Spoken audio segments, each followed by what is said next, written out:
Amém, irmãos? Boa tarde. Vamos começar então fazendo uma oração para esse momento que nós vamos continuar aqui os nossos estudos. Senhor, muito obrigado por esse dia, obrigado por mais um dia que nós estamos aqui reunidos em Tua presença. Peço que tudo que nós formos falar, que Teu Espírito Santo venha guiar as nossas palavras, que também a Tua unção, ela venha, Deus, repousar sobre nós. Venhamos fazer, Pai, tudo com o máximo de excelência, inclusive, Pai, estudar a Tua Palavra e que principalmente não sejam apenas palavras, mas que sejam práticas, Deus, na nossa vida, que nos ajude a Te amar da melhor forma. No nome de Jesus, amém. Amém, irmãos? Então vamos continuar aqui com o nosso curso de discipulado. Lembrando que nós estamos lendo Conselhos Importantes para Novos Cristãos, do nosso irmão Fernando Angelim. E nós hoje vamos para a página 117 do nosso livro. Então, nas aulas anteriores nós falamos sobre a questão da disciplina eclesiástica, isso que às vezes é tão difícil para nós. A questão também da membresia, da ceia do Senhor, então o que ela significa para nós, e falamos também sobre a questão do batismo.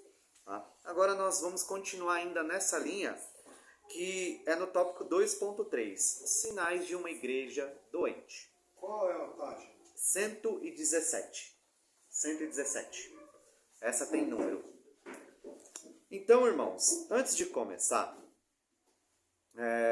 acho que uma coisa é muito importante que o livro não falou, e eu estava orando aqui, lendo aqui, e eu já cometi esse erro. Uma igreja, ele vai falar aqui que uma igreja boa, uma igreja teologicamente certa, é uma igreja que tem uma teologia ali de acordo com a palavra, o que mais se aproxima, apesar de nós termos as divergências em alguns outros pontos.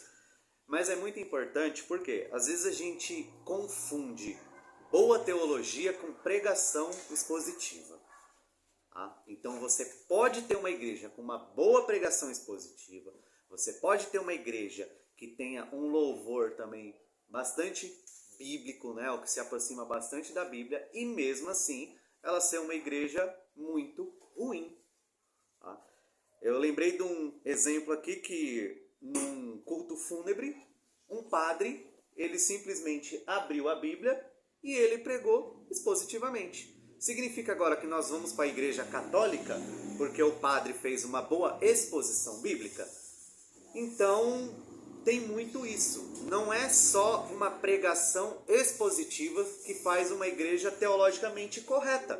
Porque a igreja ela pode ter uma boa pregação expositiva, ela pode ter um bom louvor, ela pode ter ali bons mestres, porém ela ser uma igreja morta, uma igreja morna, uma igreja que não tem ali o amor de Cristo, porque ela acaba por vários outros pontos pecar, vários outros pontos ela deixa de seguir. E aí fica só aquela fé voltada ao racional, só aquela fé que é voltada ao meio ou acadêmico ou ao meio de estudo que nós temos. Então assim, irmãos, aqui tem muitas coisas. Acho que se a gente for falar sobre heresias, que a igreja pode cometer, a gente vai ficar aqui muito tempo. Ele destaca aqui, por exemplo, na página 119, eu vou só mencionar, tá? Mas a gente vai ficar na página 117 por enquanto. Teologia da prosperidade, paganismo, ecumenismo, mundanismo, todos esses tópicos aqui são muito importantes para a gente estudar, tá? Então, teologia da prosperidade era aquelas igrejas, mais antigas, que falavam muito em ganhar dinheiro, em bênção, em que Deus era praticamente uma moeda de troca, uma barra de ouro que você poderia conquistá-lo de alguma forma. Essa questão também paganista, que algumas religiões fazem mistura do cristianismo em frente aí a outras religiões, até mesmo algumas chegando à próxima feitiçaria. Tá? Então isso são traços de paganismo, vocês também podem estar lá. O movimento ecumênico, que é aquele movimento de tudo é amor e todo mundo é irmão. Então acaba até chamando quem não é irmão de irmão. E o ecumenismo também é um problema. A questão do mundanismo, então nem se fala, né? Igrejas fervendo em pecado, com várias coisas erradas. A gente falou daqueles traços de igreja que não corrige os membros, não aplica disciplina bíblica, ou aplica disciplina bíblica dependendo de quem for, né? Porque infelizmente acaba mesmo uma questão política entrando. Mas tem um ponto aqui que está na página 117, que é a questão do pragmatismo. Esse aqui eu gostaria de ler junto com os irmãos. Alguém pode ler ali esse primeiro trecho aqui do pragmatismo, por gentileza? Igrejas pragmáticas são aquelas que buscam resultado sem levar muito em consideração o que a Bíblia diz. Trata-se de fazer o que dá certo, ao invés do que é certo. Aquilo que atrair mais pessoas é o que eles provavelmente escolherão. Não queremos dizer com isso que devemos ter medo de multidões. Porém, nem todo ajuntamento de pessoas corresponde a um avisamento. Faz diferença o motivo pelo qual essas pessoas estão reunidas.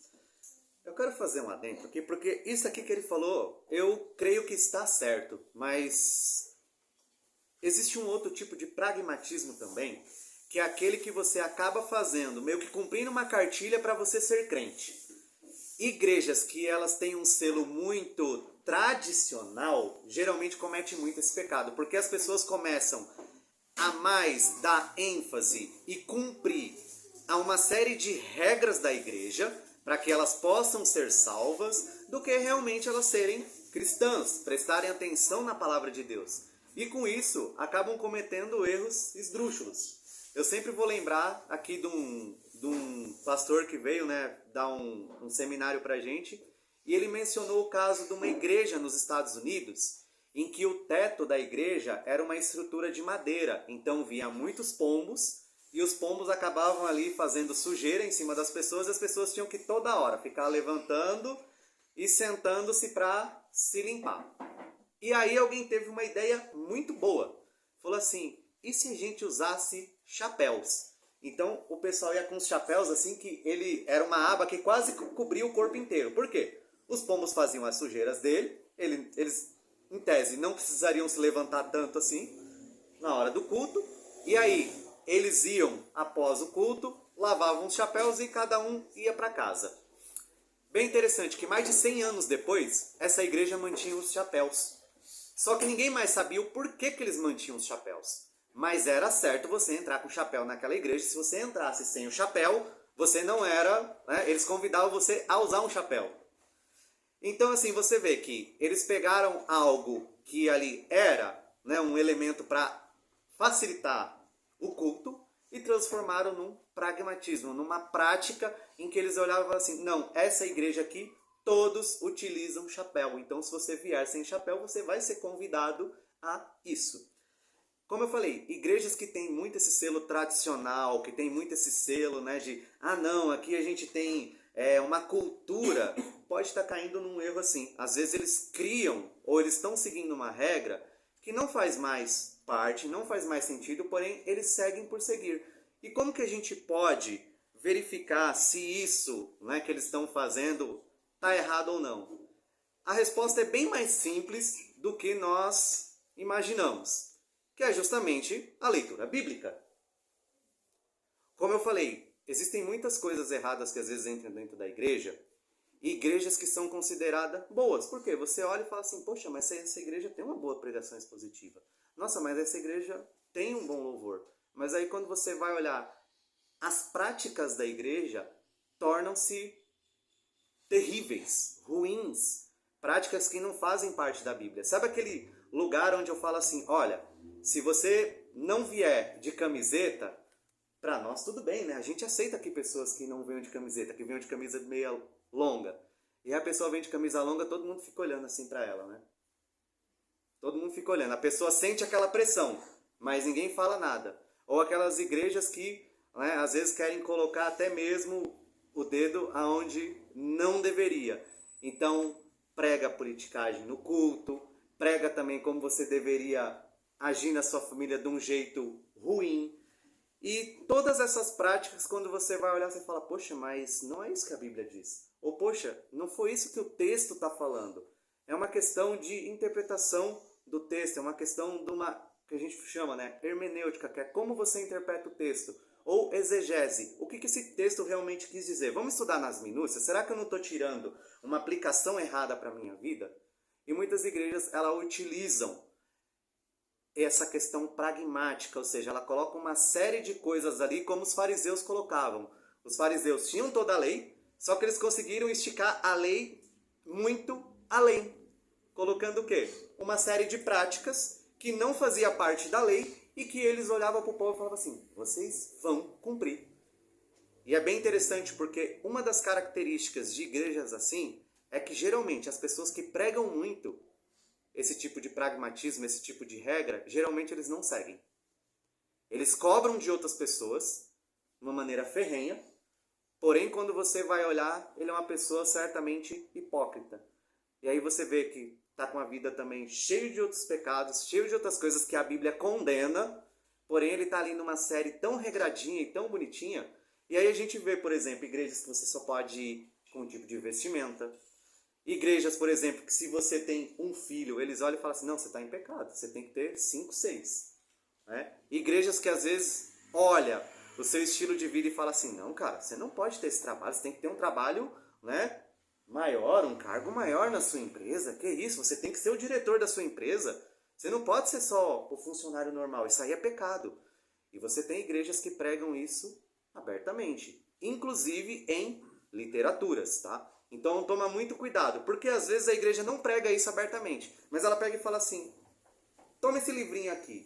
E aí você vai olhar, o livro tem uma série de coisas que você olha e fala assim, meu Deus, chega o absurdo da gente estar lendo uma vez um livro, e o livro falou que você tem que colocar o seu filho numa escola de música ou tocar um instrumento musical, porque essa é a forma dele adorar a Deus. Tá? Então, olha o que o pragmatismo pode fazer. O que ele está falando ali? Gente, para um bom entendedor, minha palavra basta. Se você não coloca o seu filho numa escola, seu filho não vai louvar a Deus. Se não louvar a Deus é o quê? Entendeu? Pecado. Então, o peso, tá, de que pode ser colocado em nós, mesmo em igrejas de boa teologia, que eu falo assim, uma teologia é uma pregação expositiva. Então, esse é um dos probleminhas. Porém, nós também temos um outro problema na igreja, que esse aqui eu gostaria de ler, uma passagem que está em João 6, e eu gostaria de que os irmãos abrissem. Tá? São um perfil. Irmãos, a igreja, se você for, toda igreja vai ter problema. Toda igreja vai ter alguma coisinha para você corrigir. Tá? E o que a gente vai fazer então? Vamos sair todo mundo correndo? Vamos todo mundo virar crente digital? Não. Tá? E é bem interessante porque quando a gente fala sobre a questão do evangelho, do cristianismo, eu creio que essa passagem é uma passagem que ela vem muito bem a calhar. Porque, inclusive, o que nós vivemos hoje, o que nós vivemos, talvez, nesse país e até mesmo dentro da nossa igreja em particular, pode estar caindo um pouquinho no que essa passagem aqui, ela fala, que é João 6. Então, só dando um panorama geral, a gente vai ler ali a partir do verso 26. Mas dando um panorama dessa passagem, nós temos aqui Jesus operando o milagre da multiplicação dos pães.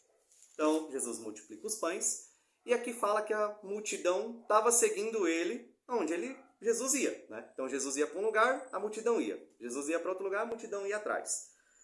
Porém, Jesus Cristo, ele sendo 100% homem, 100% Deus, ele sabia onde estava o problema daquelas pessoas.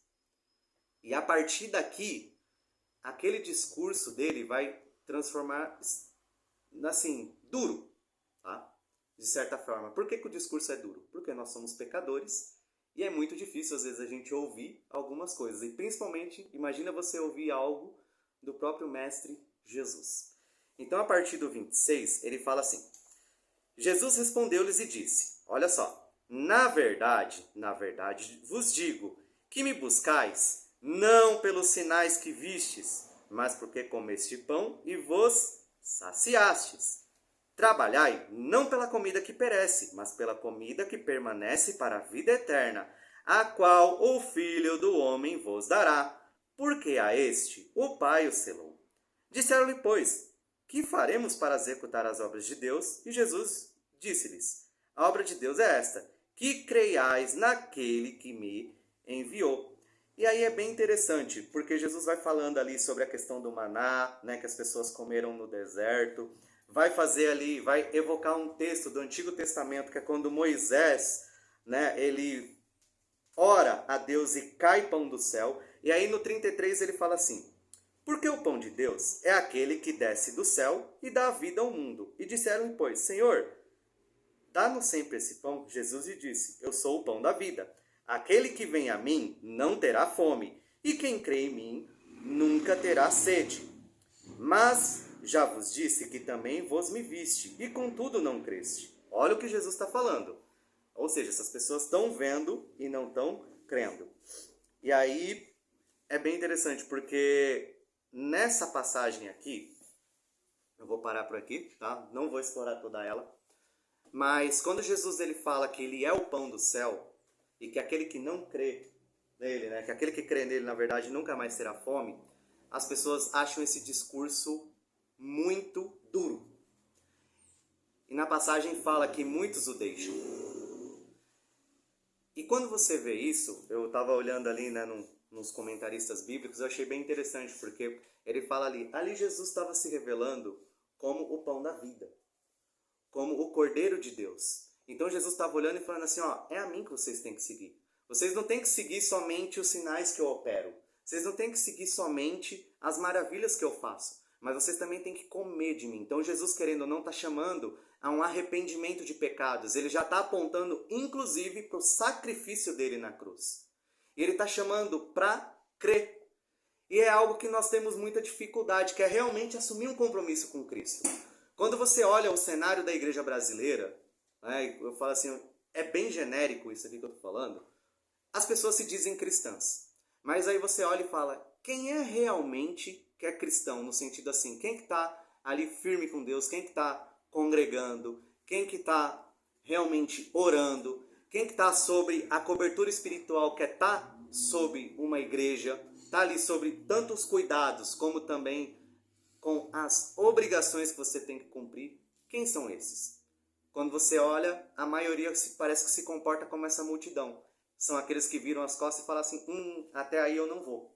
Ou então assim, deixa eu ser crente até aqui, não é? Porque até aqui eu consigo. Tipo, avançar mais que isso, não. Isso, por exemplo, se reverbera naqueles crentes de internet. Porque é muito fácil, mais uma vez eu vou bater aqui, eu vou ser repetitivo. É muito fácil olhar e falar assim, nossa, eu sou da igreja do Nicodemos. Aí você fala, nossa, mas o Nicodemos não está nos Estados Unidos? É, mas eu sou de lá. Mas ele fala, tá, mas e aí? Ah não, eu assisto todo o culto dele.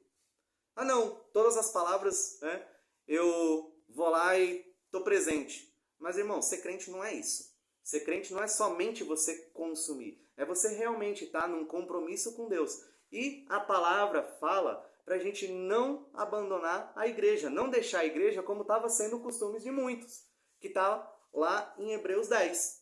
Ou seja, você deixar de congregar, você deixar de estar numa igreja, sim, é um pecado. Mesmo com todas, né, esses problemas que uma igreja pode ter. E é bem interessante, porque quando a gente olha as cartas pastorais, né, de Paulo, principalmente, elas são endereçadas a igrejas.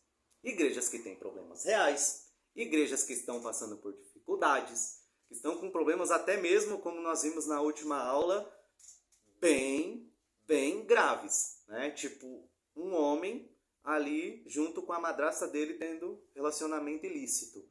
E mesmo assim, Paulo faz um chamado ao arrependimento, faz um chamado à correção daquela igreja.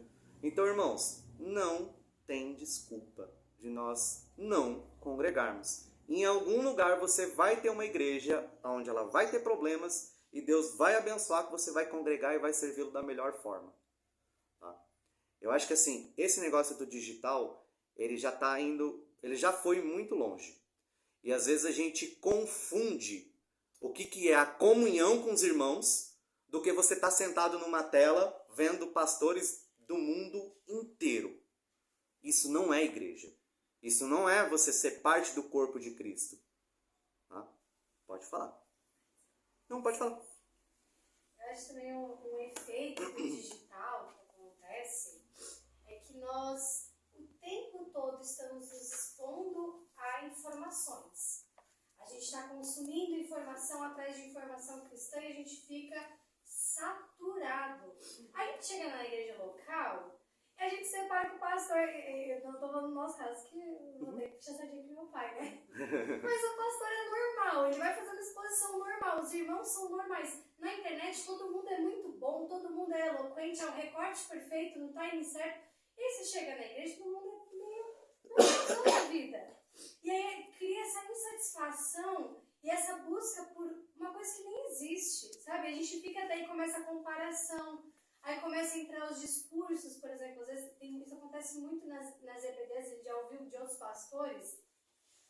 O irmão não consegue colocar o copo no bebedouro, mas abrir o EP dele vai ser o primeiro a ter a pergunta mais polêmica que ele viu no blog aleatório.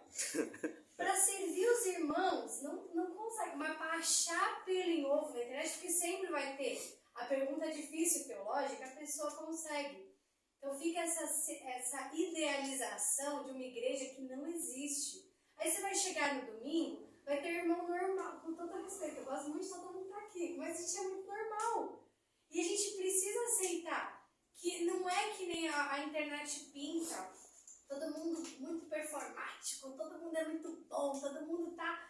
E não é assim na vida real. E a igreja local não é assim. A igreja local ela é muito normal, a gente precisa aceitar isso, mas o excesso de informação faz com que a gente compare os sermões, compare EBD, compare o irmãozinho que tá num dia ruim, porque a gente acha que todo mundo tem que estar bom, igual na internet o tempo todo. E não é assim na prática, né? A gente perde o senso da realidade. Nós estávamos, a semana passada, né? Nós não estávamos presentes aqui, a gente estava num evento e eu estava numa roda com outros homens, né? Outros 4, 5 homens ali, porque tinha um rapaz que ele tinha que se deslocar. E foi engraçado porque todos eles ou eram presbíteros ou eram pastores de igreja.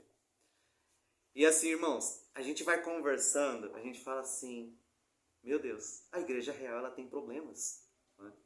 A igreja real tem problemas. Então eles falam, olha, né, cada um tinha um problema para contar e pra gente orar. Porque a gente foi trocando figurinha, poxa, não aconteceu isso na minha igreja, mas aconteceu tal coisa, que assim, o pastor teve que fazer tal coisa, né? Eu tive que citar também, olha, meu pastor lá teve que fazer tal coisa na minha igreja, porque né, o pessoal tava indo por um caminho muito errado. E eu olhei e falei assim, meu Deus, como numa conversa em comunhão com pessoas reais, a gente vê que existem problemas reais. E como a Luísa falou, a internet mascara. Na internet, a igreja de todo mundo é bonitinha. Eles até se vestem das cores iguaizinhas, né? Então tá todo mundo de preto, tá todo mundo de branco, tá todo mundo de cinza. Né? Você olha e fala, nossa, que bonitinha essa igreja, né? Todo mundo vestido, né? Na mesma paleta, né? Nas mesmas cores. Quando você vai conversar com as pessoas reais, aí você olha, falando, poxa, ó, minha igreja, né? Só o irmão pegando assim. Só o irmão. Então, cadê a galera do preto? A gente vem na paleta. Até o pregador tá de preto, ó, tá Todo vendo? mundo tá de preto assim, sabe? Esse irmão. Então assim, irmãos, tinha que tirar, né? Mas você vê que a igreja, ela tem problemas reais. E que Deus, inclusive, trabalha o nosso caráter nesses problemas. Deus, ele não nos chama para fugir, para sair correndo, para sermos crentes digitais. Porque é muito fácil, irmãos. Eu posso chegar lá no meu escritório, né, arrumar ele bonitinho, e ninguém tá vendo que o restante da casa tá um caos. Porque eu só tô recortando ali o meu escritório. Minha prateleirinha, né, as minhas plantinhas. Então, você fazer um recorte da sua vida é a coisa mais fácil do mundo.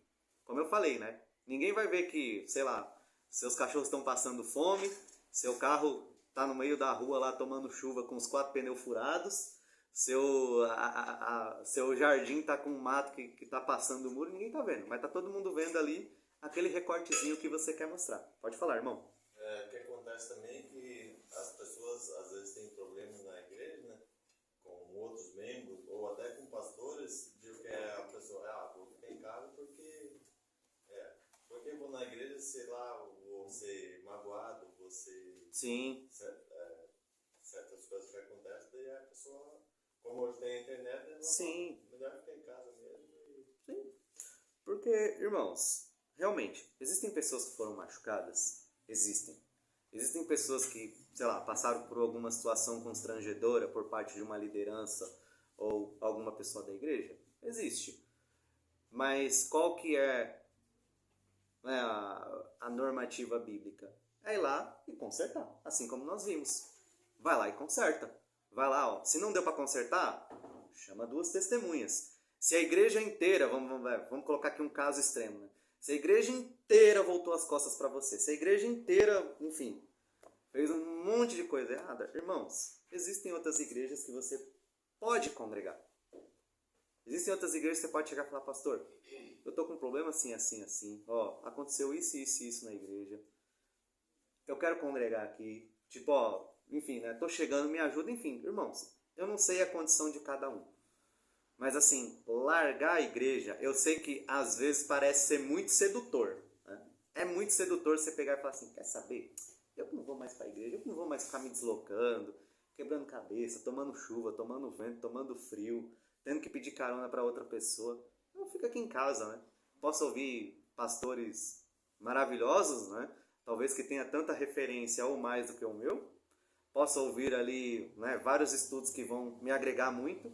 Enfim, não preciso congregar. Eu sei que às vezes isso é assim, irmãos. É bem fácil você fazer. Mas a palavra não chama para isso. Pelo contrário. Tá? Mais uma vez, leia as cartas paulinas. Você vai ver que ele está tratando de problemas bem complexos. Problemas bem graves dentro da igreja. E ele está lá, tentando tratar. Inclusive foi bem interessante porque numa dessas conversas, acho que até a Luísa estava presente, surgiu a questão assim, discipulado dá para fazer online? Né? Não estou falando discipulado assim, irmão, sei lá, eu vou fazer o discipulado aqui com alguém. Vamos fazer online um dia? Eu não estou falando isso, eu estou falando de um discipulado que às vezes é vendido como um curso. Tá? Que isso está virando até uma certa moda na internet. E moda que eu falo é no sentido assim, existe algumas pessoas que estão vendendo e está tendo uma boa aceitação de mercado. Então você consegue vender até mesmo curso de discipulado e você fala assim, eu vou discipular, ou vou usar a palavra mais técnica, vou mentorear uma pessoa que está lá no Ceará. Então, lá vendo um curso, dou ali uma chamada no Meet ou no Teams, enfim, aí vai de cada um, né, que tem a rede. Cobra ali um dinheiro, que nunca pode ser de graça e tem que ser caro, né? Infelizmente, essas coisas. E a gente estava olhando e foi bem interessante, porque a gente chegou a uma conclusão bem rápida.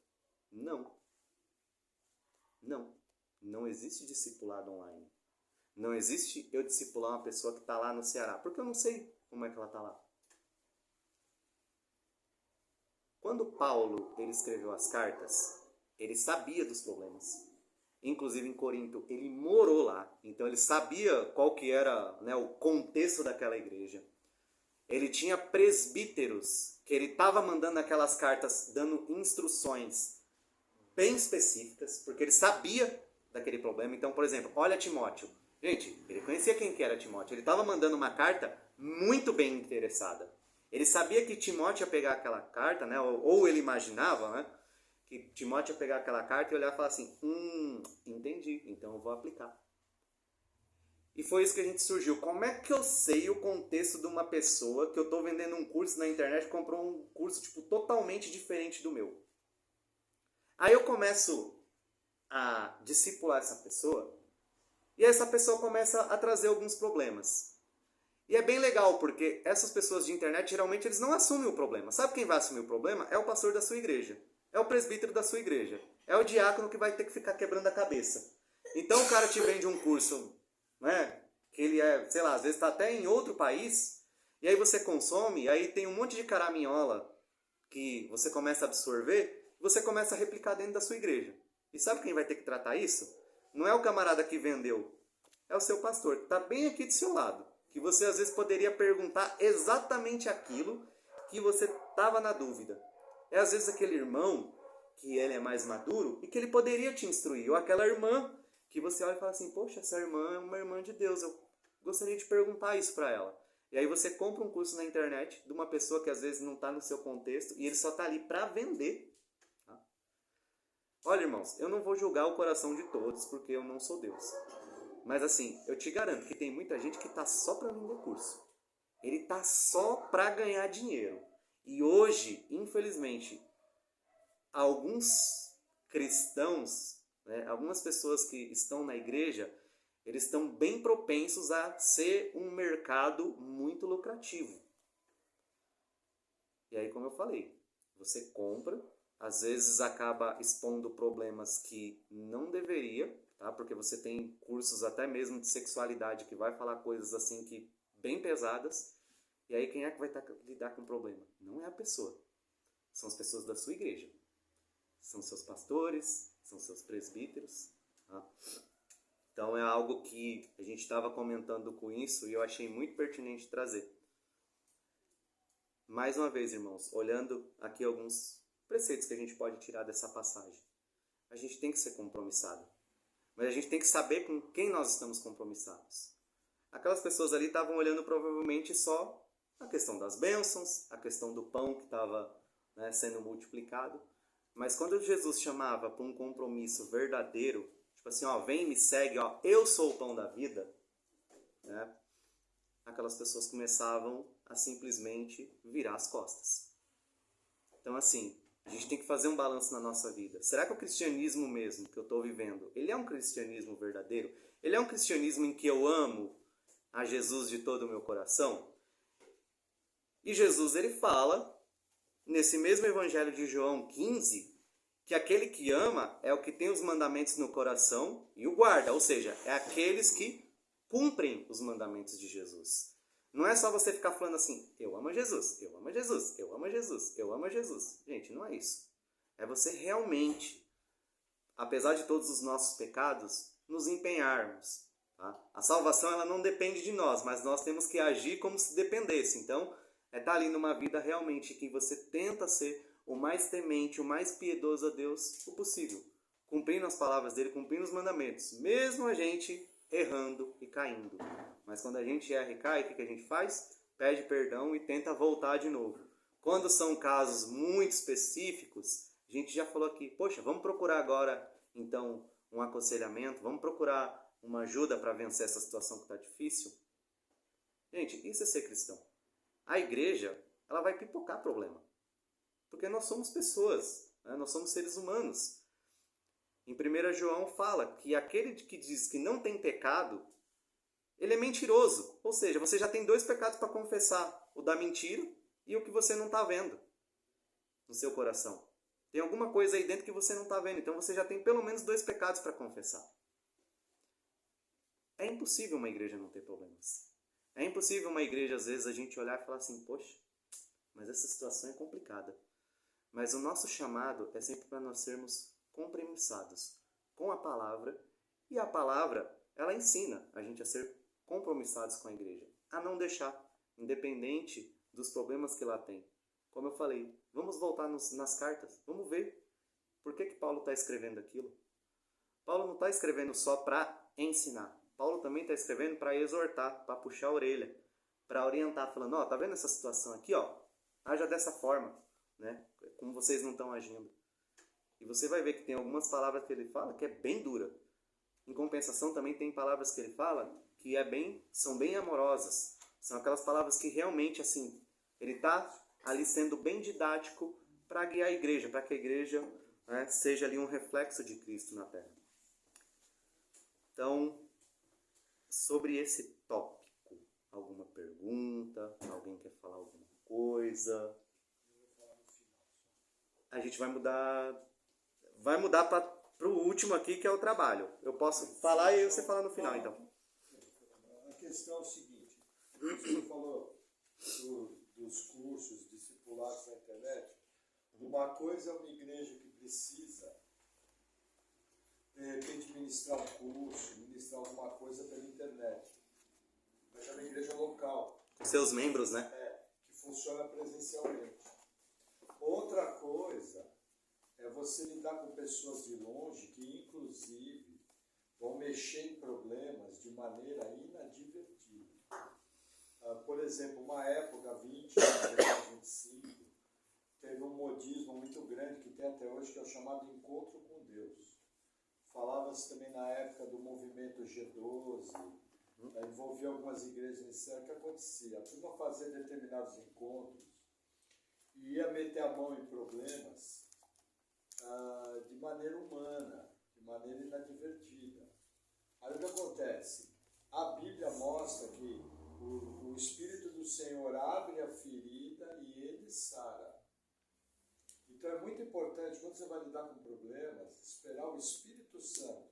Por exemplo, vocês, temos problemas que às vezes nem eu enxergo, porque não está no momento de tratar. Num determinado momento, numa pregação, o Espírito Santo abre os olhos e mostra para você falar, você tem esse problema. Quem abriu a ferida? O Espírito Santo, não foi ninguém que foi lá mexer. E aí o que acontece? Quando o Espírito Santo abre a ferida, ele também vem com as ferramentas para sarar, porque ele conhece o conteúdo das pessoas. Esses trabalhos à distância, eles podem correr no mesmo erro que os encontros com Deus realizaram. Porque a pessoa vai mentorear você sem conviver.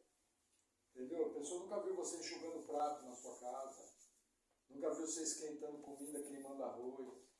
Entendeu? E o corpo a corpo da vida cristã é a base da igreja. Então, assim, muito cuidado.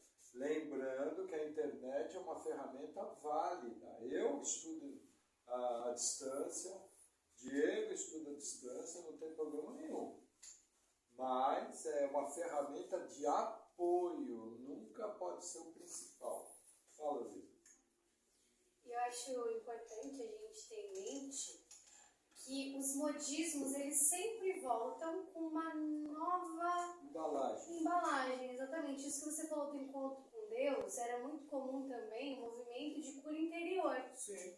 Que era um fenômeno que misturava psicologia com misticismo para tratar problemas. Nova era também. E aí hoje em dia tem uma coisa que eu acho muito boa, que é uma área de estudo da teologia, que é o aconselhamento bíblico.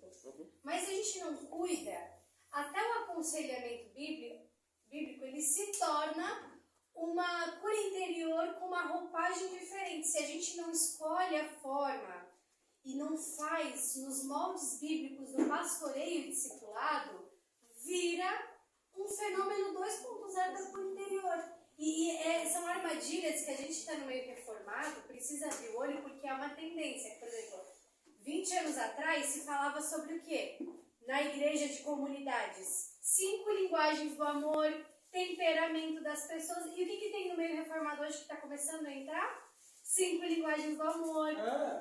No meio reformado se fala muito, se fala sobre os temperamentos. Sorte que nós já estamos vacinados com isso. Isso é uma nova roupagem daquilo que há 20 anos atrás a gente viu.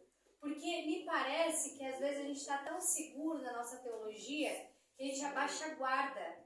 Chega uma hora que a gente fica confortável e não vem que o engano vem com um discurso bonito. E se a gente perde de vista a centralidade da palavra, a eficácia da palavra na nossa vida, a eficácia do discipulado, do pastoreio, a gente cai nos enganos.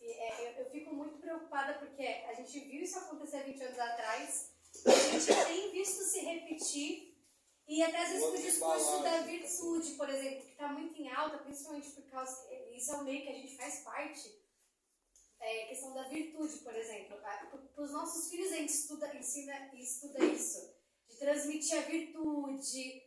Mas virtude sem Deus é o quê? Meritocracia. E o que de mérito se tem no Evangelho? Aí a gente ensina para os nossos filhos a serem bons religiosos. Então a gente precisa sempre tomar cuidado com a linguagem, com o que a gente está usando de ferramenta. Porque com uma boa vontade a gente pode estar ensinando os nossos filhos, inclusive, a se tornarem bons religiosos e, né, legalistinhas, mas não cristãos. Então é um perigo, né? É um risco que a gente corre também. Vira cobrinha bem educada. Fala amém. Glória a Deus. Vai lá. Vamos então para o último tópico do nosso capítulo 7, página 120. Observe o mundo com a lente das Escrituras, trabalho. Então aqui eu vou ler a passagem que ele fala, né, os textos de Gênesis 2:2. Tá? Havendo Deus acabado no sétimo a obra que fizera, descansou no sétimo dia de toda a sua obra. Verso 20, Gênesis 2:20. E Adão pôs o nome a todo gado e às aves do céu e a todo animal do campo, mas o homem não se achava ajudadora idônea. Então aqui nós vemos já tanto Deus quanto o homem antes da queda trabalhando.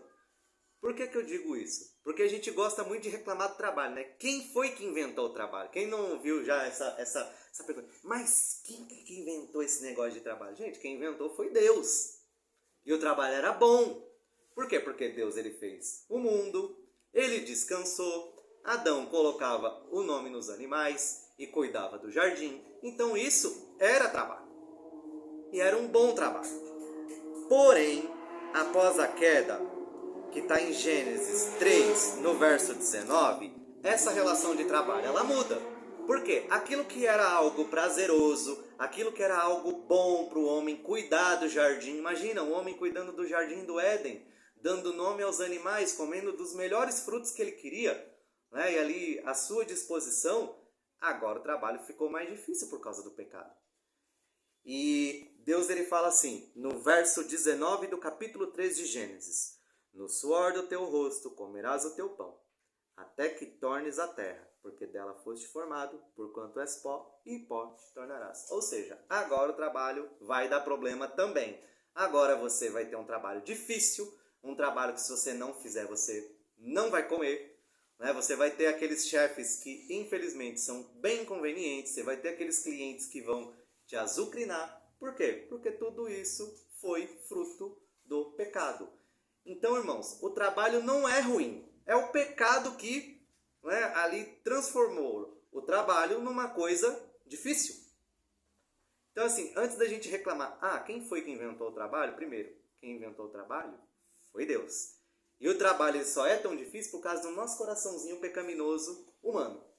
É por isso que o seu trabalho, às vezes, ele é tão difícil, né? Porque você tem pessoas que ali, né, dificultam o seu trabalho já às vezes pode ser cansativo, exaustivo. E é bem interessante essa questão do trabalho, porque agora também tem um outro tema que está aqui, né, principalmente nas redes sociais, que é a questão da preguiça. Tá? E ele vem falando aqui também, né, na página ainda 120, tá? Sobre essa questão da preguiça. Então ele fala aqui, ó, página 120, eu vou ler ali no segundo parágrafo. Depois da queda, o trabalho ficou mais pesado e custoso para o homem. E aí ele cita Gênesis 3:19. Porém, o trabalho em si não é ruim. O apóstolo Paulo trabalhou construindo tendas, e as escrituras condenam a preguiça, pois essa sim é um pecado, como vemos em Provérbios 6, do 6 ao 11. Aí, essa passagem fala assim: vai ter com a formiga, ó preguiçoso. Considera os teus caminhos e ser sábio. Não tendo chefe, nem oficial, nem comandante, no estio, prepara o seu pão. Na cega, ajunta o seu mantimento. Ó preguiçoso, até quando ficarás deitado? Quando te levantarás do teu sono? Um pouco para dormir, um pouco para tosquenejar, um pouco para encruzar os braços em repouso. Assim, sobrevirá a tua pobreza como um ladrão, e a tua necessidade como um homem armado. Então aqui a gente está vendo a Bíblia, né, trazendo uma certa palavra, né, de juízo para quem é preguiçoso. Paulo também vai falar assim, aquele que não trabalhe, que não coma também. Ou seja, a Bíblia ela chama o homem, quando eu falo homem e mulher, a trabalhar. Porque às vezes você olha e fala assim, e aquela pessoa que não trabalha, né, vamos dizer assim, no mercado de trabalho? Poxa, às vezes ela está em casa e ela trabalha tanto quanto ou mais. do que aquele que está no mercado de trabalho. Então, às vezes, por exemplo, ela tem criança para cuidar, às vezes ela tem uma casa para cuidar, às vezes ela tem alguma coisa que ela precisa cuidar e ela está trabalhando também. Então, a preguiça aqui não é aquela preguiça que você fala assim, nossa, eu trabalhei a semana inteira e hoje eu estou meio cansado, não quero fazer nada. Não é isso, tá? A preguiça aqui é a vagabundagem. É a pessoa olhar e falar assim, eu não quero trabalhar, não quero saber de trabalhar. E a gente conhece pessoas assim, né? Acho que todo mundo conhece aqui aquela pessoa que não gosta de trabalhar. O cara ali vive nas custas do pai, ou da mãe, ou até mesmo da esposa, ou enfim, de algum outro familiar. E a pessoa olha e fala assim, bom, não quero trabalhar, é isso aí, vou tocar minha vida mesmo, minha vida é boa. E aí você vê sempre a pessoa, né? Eu vim de um lugar que existia muitos homens assim, tá? E era uma coisa bem vergonhosa. Homens que, inclusive, as esposas estavam trabalhando e o cara ficava em casa assim, tipo, no barzinho, só ali fumando um cigarro. Você chegava 2 horas da tarde de uma terça-feira e que você imagina assim, bom, um trabalhador comum deve estar voltando do almoço e tá ali trabalhando com alguma coisa. Tá lá o camarada com um cigarrinho ali, conversando, jogando conversa fora. É para esse tipo de pessoa que está falando. Quando ele fala aqui que Paulo ele estava trabalhando, é uma questão também assim, que a gente tem que analisar um pouquinho o contexto. Paulo, em 1 Coríntios, no capítulo 9, ele faz alguns questionamentos, ele fala assim, eu sou apóstolo, eu poderia viver de ofertas, eu trabalho, né? O trabalho de Paulo era ser um missionário, ele plantava igrejas, ajudava igrejas, ele pregava o evangelho, então isso era um trabalho para ele. E ele podia, viver de ofertas. Mas ele fala assim, que para que o evangelho fosse pregado, ele trabalhava. Porque ele achava que essa era a maneira em que o evangelho, né, ali através dele, seria mais bem pregado, ou que as pessoas aceitariam mais. Detalhe, Paulo ele construía tendas, como aqui está falando. E tendas, você tinha que mexer com couro animal. Então, para um judeu, aquilo ali era um trabalho até mesmo imundo. Você tinha que mexer com pele de um animal morto. Então a gente tem que tomar muito cuidado quando a gente fala sobre essa questão da preguiça, porque preguiça também é um tema que está virando bastante comum. Então a pessoa fala assim, você tem preguiça? Você não consegue se exercitar de manhã cedo porque você tem preguiça? Não, você às vezes não consegue se exercitar de manhã cedo porque você acorda 4 horas da manhã e tem que encarar um ônibus 2 horas. E aí você chega 9 horas da noite, moído em casa, tendo uma esposa ou um esposo, filho para cuidar, comida para você fazer de um dia para o outro. Então, a gente tem que tomar um pouquinho de cuidado com algumas palavras. E como eu falei, a internet ela é cheia de pessoas que apontam o dedinho na cara e falam, você é preguiçoso. Compre o meu curso para vencer a preguiça. Claro, né? Porque para você vencer a preguiça, você tem que comprar alguma coisa, você tem que pagar caro para isso, né? Então, assim, infelizmente, é uma coisa que está na internet, né? Como a Luísa falou. Então, assim, algumas questões como virtude, comportamento, hábitos, né? Vamos cultivar bons hábitos. Como? Primeiro vocês compram o meu curso, aí eu vou ensinar como vocês vão cultivar bons hábitos. Agora também você tem cursos voltados a essa preguiça, né? Em que você tem trabalhadores que trabalham pelo menos 9 horas por dia, aí você não conta o tempo de condução que essa pessoa fica, né? Vamos falar assim, a pessoa mora ao lado do trabalho, né? 20 metros do trabalho. Olha que bênção, né? Você morar 20 metros do trabalho. Mesmo assim, você trabalhou ainda 9 horas do seu dia, né? Mesmo assim, você trabalhou 9 horas do seu dia. Então, irmãos, vamos tomar um pouquinho de cuidado, porque existem muitos jargões, né, que as pessoas falam, e é bem interessante, porque eles falam até mesmo, eles colocam muito essa palavra pecado. Tá? Porque se você coloca a palavra pecado, a coisa ganha uma outra proporção. Se eu falo assim, isso é um traço ruim, você não está cuidando da sua saúde porque você está falhando, né? Porque Não, eles colocam pecado. Porque quando eles falam pecado, cria-se toda, né, uma falsa teologia em torno daquele problema que ela arrumou para você, que ela vai, né, supor ali como você vai resolver de acordo com a realidade dela. E o melhor, se der errado, a culpa é sua. Tá? A culpa é sua, porque você não fez direito. É tipo aquela coisa bem coach mesmo. Se der errado é porque você aplicou errado. Não foi porque, enfim, eu falei baboseira. Criam problemas em vez de soluções. Isso mesmo, viu, irmãos? Então, assim, até nisso aqui, tá?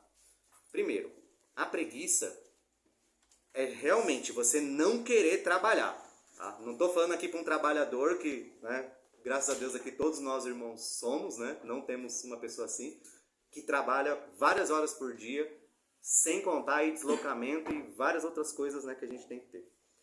E também uma coisa que, né, quando você coloca ali pecado, é complicado, né? Porque biblicamente falando, aí tô falando uma coisa assim bem pessoal minha, tá? Essa passagem aqui, ela tá aqui traz um preceito, né? Um princípio que ele tá falando que aquele que não trabalha, a pobreza vai vir, né? A necessidade vai vir como um ladrão. Mas eu particularmente não consigo dizer ou não consigo colocar numa escala de pecado, porque João fala que pecado é transgredir a lei. Tá? Então, assim, é algo que a gente depois pode conversar. Eu sei que é um negócio difícil, mas assim, vamos, primeiramente, né, não cair nessas armadilhas, tá? A preguiça não é você não querer fazer uma ou outra coisa, ou não é você às vezes estar falhando em uma outra coisa. Você tem que analisar muito bem o seu caso. Aí, principalmente, você falar que é pecado, você vai ter que provar biblicamente que é pecado. Porque a Bíblia está dando um alerta assim, ó, a pobreza vai vir como um ladrão, vai te pegar. Tá? Mas assim, afirmar que é um pecado, eu tenho um pouquinho mais de dificuldade, porque voltando aqui, no Evangelho, né, em João fala, né, que pecado é transgressão da lei. Então, eu acho que é algo que a gente tem que parar também e pensar um pouquinho. Essa linguagem que a gente chama de imperativa, que é aquela coisa assim chocante, aquela coisa que até mesmo quer mandar algo para você, a gente tem que tomar muito cuidado, porque geralmente elas estão erradas. E elas estão usando princípios teológicos ou usando a palavra de Deus de uma maneira ali para distorcer. E mais uma vez, eles querem vender curso, né? Como o irmão bem falou.